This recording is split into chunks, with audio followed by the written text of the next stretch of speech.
En los primeros versículos, nada más para dar inicio a esta enseñanza del día de hoy, quiero dar a la continuidad de los mensajes que hemos tenido el jueves pasado, el domingo en la tarde, y este será el último de estos mensajes acerca de la unidad de la iglesia.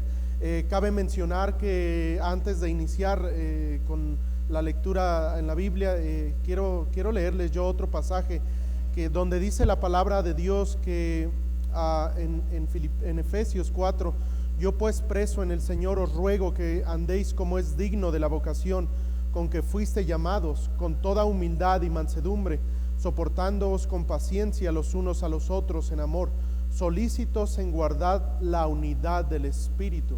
Eso es algo que la iglesia debe buscar con todo celo, con todo respeto, buscar la unidad de la iglesia. Sin lugar a dudas, vemos diferentes denominaciones que viven muy unidos. Los une tal vez el compañerismo, tal vez los líderes, tal vez, no sé, diferentes causas, pero a nosotros lo que nos une es lo que dice en el versículo número 5: un Señor, una fe, un bautismo, un Dios y Padre de todos, el cual sobre todos y por todos y en todos. Lo que nos une a nosotros como cristianos es, sin lugar a dudas, nuestra fe, es nuestra fe en el Señor Jesucristo. Cuando usted y yo nos convertimos en cristianos, cuando usted y yo aceptamos a Cristo como nuestro Salvador, algo que nos unió, y a mí me llama mucho la atención, porque a veces me toca ir a predicar a diferentes lugares o ir a algunas otras iglesias, y una de las cosas que uno se siente bien, pareciera como que uno está en casa, va con personas que no conoce, hermanos que nunca había visto en la vida, y uno se sienta ahí, uno escucha la palabra de Dios, o uno tiene el compañerismo, y la verdad es algo hermoso. ¿Por qué? Porque a pesar de que no nos conocemos en todas las congregaciones, nosotros le podemos decir a los hermanos: hermano, Dios le bendiga, y eso es algo que nos une. ¿Por qué? Porque es la unidad de la iglesia. Dios quiere que la iglesia sea una iglesia unida, y recordamos en los pasajes pasados, qué gusto que pueden venir la familia del hermano Abel. Pueden tomar su lugar. Bienvenidos. Vamos iniciando. Solamente para hacer un paréntesis, si usted y yo recordamos en los mensajes pasados, encontramos cómo a Dios le importa que la iglesia esté unida. A Dios le gusta que la iglesia tengamos en común las mismas cosas. Recuerdan en Hechos capítulo número 2 que los hermanos se congregaron, llegaron, estuvieron juntos, unidos, estaban en un mismo sentir, en un mismo espíritu. Todos querían hacer las cosas como a Dios le agradaban. Es más, las cosas que ellos poseían, algunos vendían sus posesiones y las daban a la iglesia. ¿Por qué? Porque querían que todos vivieran en unidad, que todos tuvieran un mismo sentir. Eso lo vemos al inicio de la iglesia, eso lo vemos en Hechos capítulo número 2. Más adelante nacen o surgen otras iglesias, y la iglesia a la cual vamos a echar mano el día de hoy es la iglesia que se encontraba en Antioquía. Antioquía era otra provincia un poco al norte de Jerusalén, y ahí encontramos otro lugar donde hubo o nació otra iglesia que se le conoce como la iglesia de Antioquía. Esta iglesia encontramos en el capítulo número 13, versículo número 1 del libro de Hechos lo siguiente. Hechos capítulo número 13, versículo número 1, dice la palabra de Dios lo siguiente: había entonces en la iglesia que estaba en Antioquía profetas y maestros: Bernabé, Simón el que se llamaba Niger, Lucio de Cirene, Manaén el que se había criado junto a Herodes el tetrarca, y Saulo. Ministrando estos al Señor y ayunando, dijo el Espíritu Santo: apartarme a Bernabé y a Saulo para la obra que los he llamado. Entonces, habiendo ayunado y orado, les impusieron las manos y los despidieron. Ellos entonces, enviados por el Espíritu Santo, descendieron a Seleucida, y de allí navegaron a Chipre, y llegados a Salamina anunciaban la palabra de Dios en las sinagogas de los judíos. Tenían también a Juan de ayudante, y habiendo atravesado toda la isla hasta Pafos, hallaron a cierto mago, falso profeta, judío, llamado Bar Jesús. Hasta ahí la lectura. Vamos a orar, hermanos, y comenzaremos con el estudio del día de hoy. Bendito Padre Celestial, queremos darte gracias, Señor, por lo bueno que tú eres, Señor, con nosotros. Quiero rogarte, Señor, que tu palabra sea la que nos enseñe, la que nos ilustre, la que nos guíe, Señor, en el día de hoy. Te ruego, Señor, que yo no sea un estorbo a tu palabra y que también nos ayude, Señor, en tal vez los problemas técnicos que pudiéramos tener, Señor, que no sea tampoco eso un estorbo. Inclusive nosotros, Señor, tal vez nuestra mente esté pensando en otras cosas, en lo que haremos el día de mañana, en los negocios, en las escuelas, no sé, algo más. Ayúdanos a ser atentos, Señor, a tu palabra. Te pido, Señor, bendigas tu palabra y la exposición de ella. Te ruego, Señor, que me llenes con tu Santo Espíritu para poder predicar en esta hora, Señor. Pues te lo ruego todo en el nombre de Cristo Jesús. Amén. Amén. Aquí estamos viendo la primera iglesia, la iglesia, o más bien la iglesia de Antioquía. Y una de las cosas que encontramos cuando hay una iglesia unida es que cuando hay una iglesia unida, sin lugar a dudas, una iglesia unida puede llevar a cabo la obra del Señor. En este caso, los misioneros comenzaron a salir a diferentes lugares, y la obra misionera comenzó cuando hubo una iglesia organizada, una iglesia unida que quiso hacer la obra del Señor. Queridos hermanos, nosotros acabamos de tener nuestra conferencia misionera, y si nosotros vamos a querer apoyar a los misioneros que tenemos ya apoyando y a los misioneros que queremos tomar, una de las cosas que necesitamos para poder llevar a cabo esta obra es, sin lugar a dudas, tener un mismo sentir, es estar unidos, estar juntos como una iglesia, estar en un mismo sentir. De esa manera necesitamos, ustedes y yo, queridos hermanos, ser una iglesia que busquemos ser unidos. ¿Por qué? Porque a Dios le gusta la unidad. Dios ama la unidad. Dios quiere y requiere de nosotros como cristianos que seamos una iglesia unida. ¿Qué es lo que pasa cuando viene una iglesia unida? Bueno, quiero darles un ejemplo de una iglesia unida, y para ello vamos por favor al libro de Lucas, capítulo número 5, donde nos hacía el favor de leer el hermano Elam hace unos momentos. Aquí encontramos la historia de un paralítico, la historia que yo quiero aplicar en cuanto a una iglesia, el poder de una iglesia unida. ¿Por qué? Bueno, hemos aprendido por qué debemos ser una iglesia unida. Lo manda la palabra de Dios, lo vimos hace 8 días, jueves. El domingo en la tarde veíamos que una iglesia unida es necesario para poder llevar a cabo la obra del Señor. Pero ahora quiero darles solamente un ejemplo en los próximos 20-25 minutos de lo que puede llevar a cabo una iglesia unida. Vean lo que dice en Lucas capítulo número 5, versículo número 17. Es una historia que pasó hace cerca de 2000 años. Y dice en el versículo 17 lo siguiente: aconteció un día que él está hablando del Señor Jesucristo. Aconteció un día que él estaba enseñando Cristo, y estaban sentados los fariseos y doctores de la ley, los cuales habían venido de todas las aldeas de Galilea y de Judea y Jerusalén. Y el poder del Señor estaba con él para sanar. Y sucedió que unos hombres que traían en un lecho a un hombre que estaba paralítico, procuraban llevarle adentro y ponerle delante de él, es decir, delante de Jesús, pero no hallando cómo hacerlo a causa de la multitud, subiendo encima de la casa y por el tejado, le bajaron con el lecho, poniéndole en medio delante de Jesús. Al ver él la fe de ellos, dijo: hombre, tus pecados te son perdonados. Entonces los escribas y los fariseos comenzaron a cavilar diciendo: ¿quién es este que habla blasfemas? ¿Quién puede perdonar pecados sino solo Dios? Jesús entonces, conociendo los pensamientos de ellos, respondiendo les dijo: ¿qué caviláis en vuestros corazones? ¿Qué es más fácil decir: tus pecados te son perdonados, o decir: levántate y anda? Pues para que sepáis que el Hijo del Hombre tiene potestad en la tierra para perdonar pecados, dijo al paralítico: a ti te digo, levántate, toma tu lecho y vete a tu casa. Al instante, levantándose en presencia de ellos y tomando el lecho en el que estaba acostado, se fue a su casa glorificando a Dios. Y todos, sobrecogidos de asombro, glorificaban a Dios, y llenos de temor decían: hoy hemos visto maravillas. Aquí vemos un ejemplo, y esta es una historia que quiero aplicar en el poder de una iglesia unida. Vemos en primer lugar que el Señor aquí ve a 4 hombres, y la historia es fascinante, porque estaba el Señor congregado, y donde el Señor Jesucristo se ponía a platicar, se ponía a hablar, se ponía a dar parábolas, un gentío venía, la gente quería escuchar la palabra porque era palabra de Dios. Y en aquel momento estaba él en Capernaum, estaba en su casa, y vemos que estaba el Señor sentado. En aquellos días, en aquellos tiempos no había salas ni los muebles que tenemos en nuestros días. En aquellos tiempos los judíos se sentaban sobre un lugar, en un lugar, y ponían colchonetas a veces, y estaba sentado el Señor, y dice que él estaba enseñando a las personas,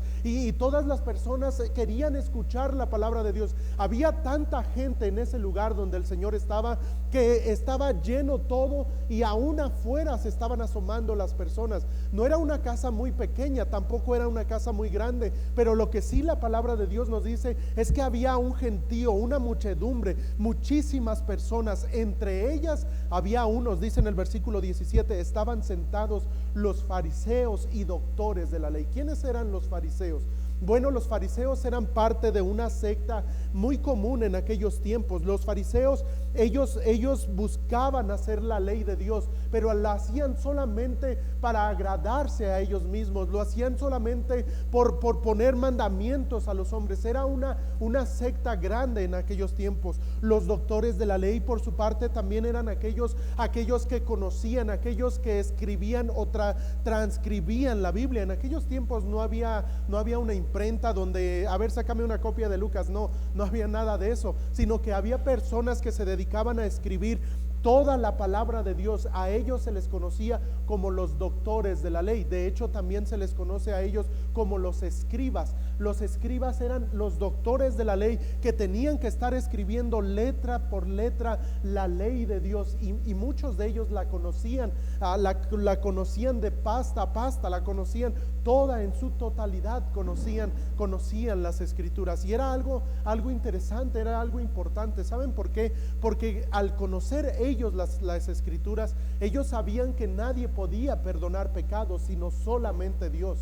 Y cuando veían al Señor Jesucristo, que le dice en el versículo 20, al ver él la fe de ellos, le dijo: hombre, tus pecados te son perdonados. Ellos empezaron a cavilar en sus corazones y empezaron a decir: este hombre está hablando blasfemia. ¿Saben por qué? Porque ellos no creían que Jesucristo era Dios.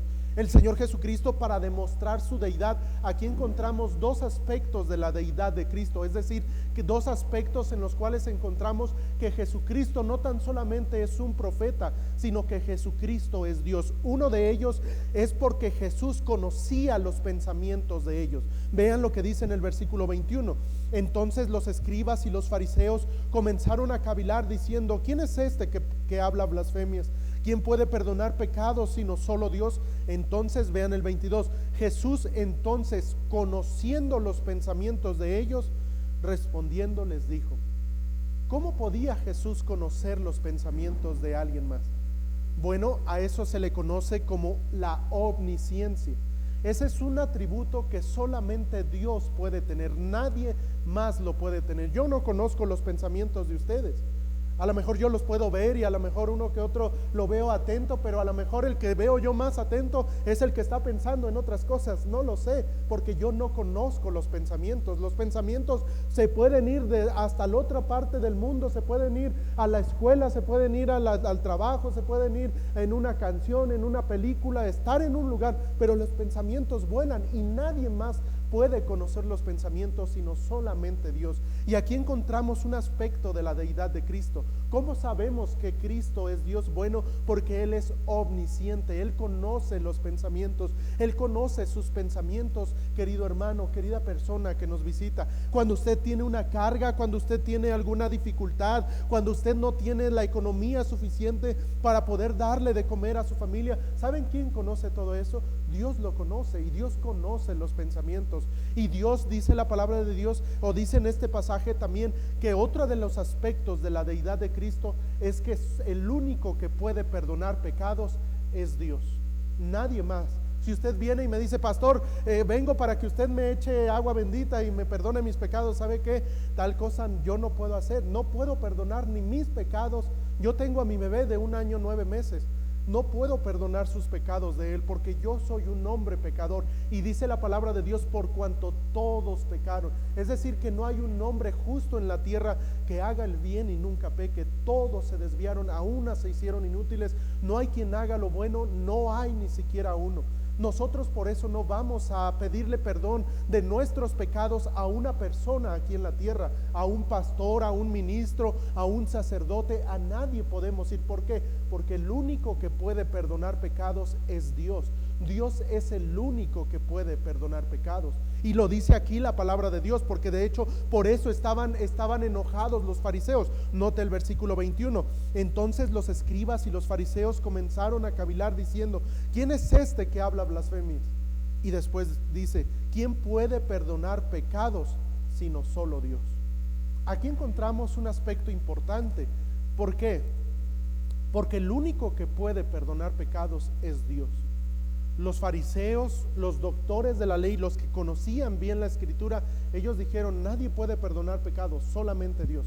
Lo que ellos no entendían es que la persona 100% hombre y 100% Dios que estaba enfrente de ellos era Dios encarnado. Ellos no lo lograban comprender, por eso decían esas palabras. Pero después, cuando nosotros entendemos que Cristo es Dios, entendemos que Él pudo perdonarle los pecados, en este caso a este paralítico, no porque le echara algún ungüento, no, sino la realidad es porque Cristo es Dios.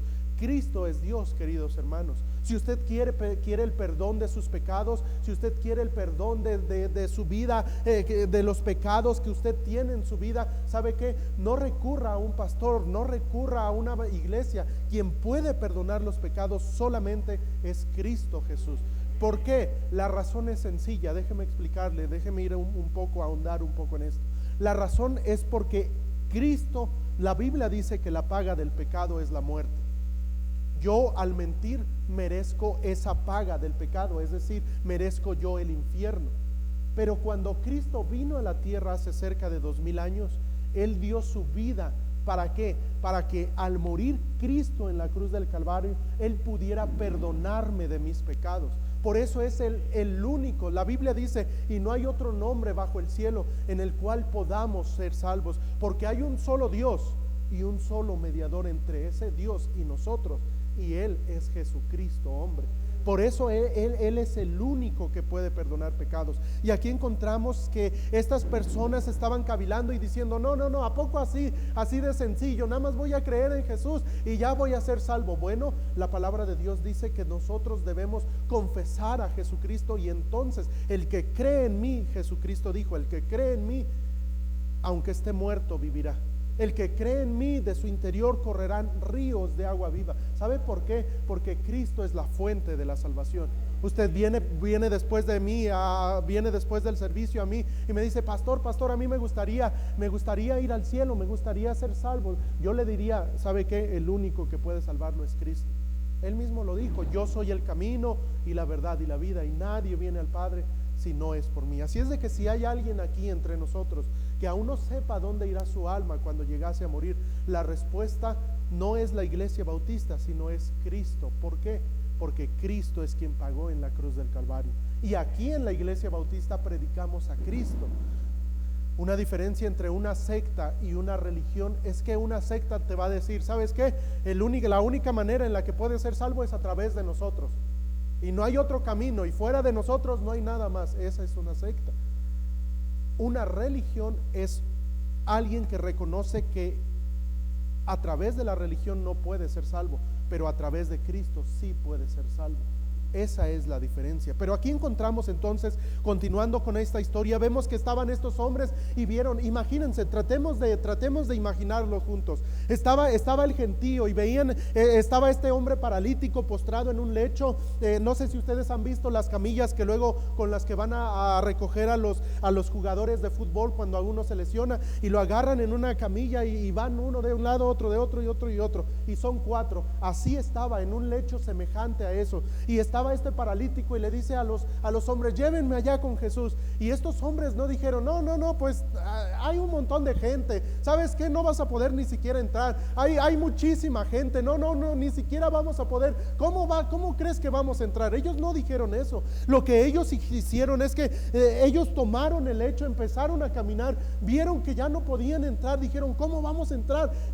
Tal vez yo me imagino que dijeron: a ver, me dan permiso, y toda la gente inclusive se cerraba y no había manera para que ellos pudieran pasar. Entonces ellos no dijeron, ¿saben qué? Pues paralítico, ni modos, aquí te vamos a dejar, nosotros vamos a escuchar la palabra de Dios. No, ellos dijeron y continuaron, porque dice la palabra de Dios que ellos vieron y estuvieron buscando la manera de cómo adentrar o cómo poder que ese paralítico pudiera entrar al lugar donde estaba Jesús. Dice en el versículo 18: y sucedió que unos hombres que traían en un lecho a un hombre que estaba paralítico procuraban llevarle adentro y ponerle delante de él, pero no hallando cómo hacerlo a causa de la multitud. Es decir, que ellos no podían, no dijeron, ¿cómo le vamos a hacer? Y después uno de ellos, yo me imagino, dijo, ¿y si lo subimos por el terrado? Imagínense, tratemos de verlo, porque no fue cualquier cosa. Dijeron, oye, ¿cómo le vamos a hacer? Lo subimos, dijo a lo mejor uno. Pues lo subimos aquí por el terrado, mira, a lo mejor si lo descolgamos y empezaron ahí a pensar, a planear algo, cómo poder entrar, que su amigo pudiera llegar a los pies de Cristo. Empezaron a pensar, ¿cómo le vamos a hacer? No, pues sabes qué, a lo mejor esto, a lo mejor lo otro, y empezaron cada uno a tener sus ideas. Pero ¿saben?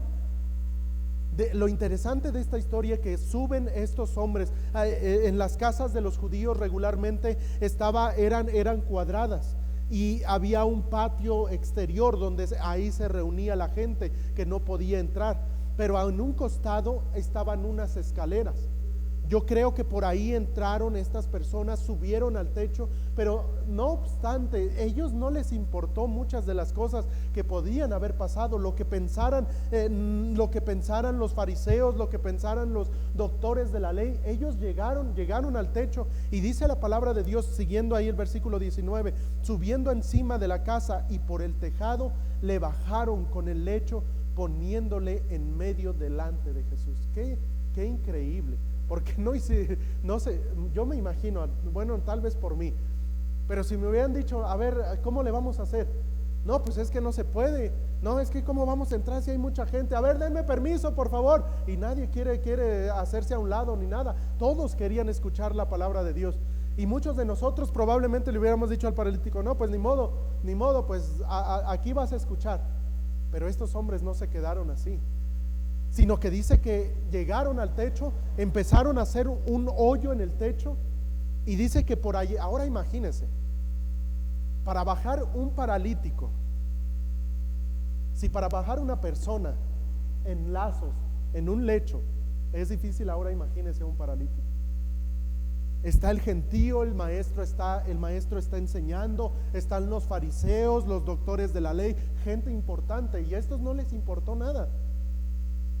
Ellos no les importó que a lo mejor el maestro les hubiera dicho, hey, ¿qué están haciendo? Me están importunando. No, a ellos no les importó nada de eso. O que los fariseos hubieran dicho, estos nos están tirando todo el polvo que está ahí arriba, porque seguramente hicieron eso. Sino que empezaron a bajarlo, y todos, cada uno tomando su parte. Yo me imagino con una cuerda, cada uno de un lado, otro de otro, y comienzan a bajarlo. Ahora, tenían que hacerlo unidos. ¿Qué hubiera pasado si dos hubieran dicho, pues lo bajamos, y lo bajan estos dos y los dos de acá no? Se hubiera caído, ¿no? Tenían que hacerlo unidos, y empiezan a bajarlo y a bajarlo. A ver, bájale, más despacio, y no era una altura de 1 metro, 2 metros, eran techos un poco altos. Se cree que eran unos 3 metros de altura. Ellos comenzaron a bajarlo, y era algo tremendo, hermanos. Y aquí lo que quiero yo enseñarles es el poder de una iglesia unida. ¿Por qué? Porque aquí vemos que el Señor estaba enseñando, y las personas en este caso el paralítico, quería escuchar la palabra de Dios, pero no tenía los medios para hacerlo. Quien tenía que hacer el trabajo aplicándolo es la iglesia. La iglesia tuvo que aplicándolo, la iglesia tenía que ponerse de acuerdo, tener la fe de llevar a aquella persona que no conocía a Cristo, que fuera a Cristo. ¿Para qué? Para que sus pecados fueran perdonados. Y queridos hermanos, ustedes y yo tenemos esa misma responsabilidad. Hay personas que simbólicamente hablando son paralíticas, y no pueden ir a la presencia de Dios. ¿Por qué? Porque hay una multitud que les estorba. A veces son las ideologías, a veces son las fábulas, a veces son los mismos familiares, a veces son los compañeros de trabajo, y hay multitudes que están impidiendo que las personas puedan ir a Cristo. Pero saben, ustedes y yo debemos ser personas de fe. ¿Por qué? Porque dice la palabra de Dios ahí en el versículo 20, que cuando Jesús vio lo que estaban haciendo esas 4 personas, una tipificación, quiero tipificarlo o simbolizarlo como la iglesia. Cuando ellos vieron, cuando el Señor vio lo que la iglesia estaba haciendo, Él no se sorprendió por el paralítico.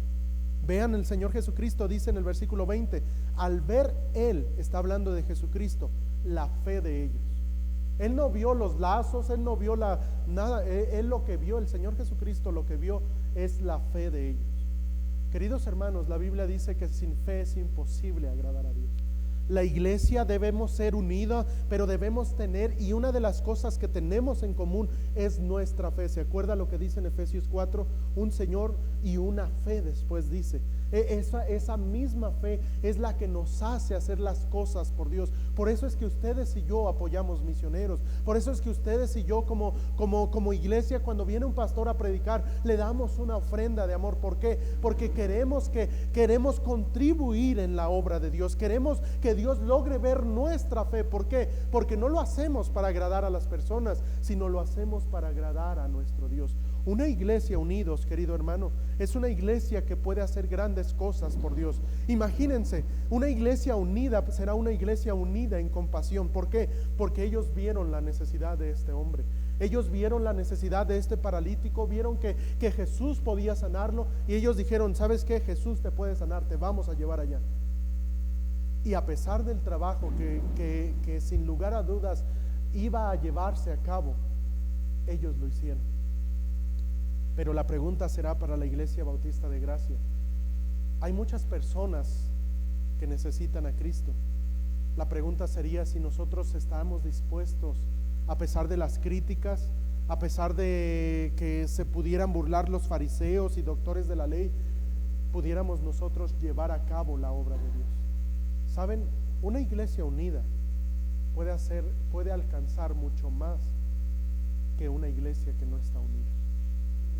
¿Saben por qué? Porque qué triste sería que tal vez los líderes, hubiera 2 líderes y trataran de cargar al paralítico, y qué difícil fuera mucho más difícil. A lo mejor lo podrían llevar a cabo, pero ¿saben qué? Sería mucho más fácil hacerlo con más personas. Es como cuando cargamos, la otra vez que estábamos cargando este piano, el pastor Tim y yo lo movimos de allá hasta acá, y la verdad nos dolió a los dos, porque está pesado eso.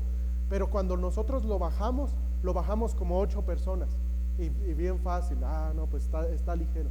Pero cuando lo hace el trabajo, lo hacen 2 o 3, ahí es cuando la tarea se vuelve difícil.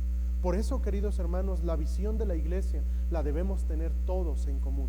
Debemos ser de un mismo sentir. ¿Por qué? Porque cuando actuamos unidos, podemos hacer cosas grandes por Dios.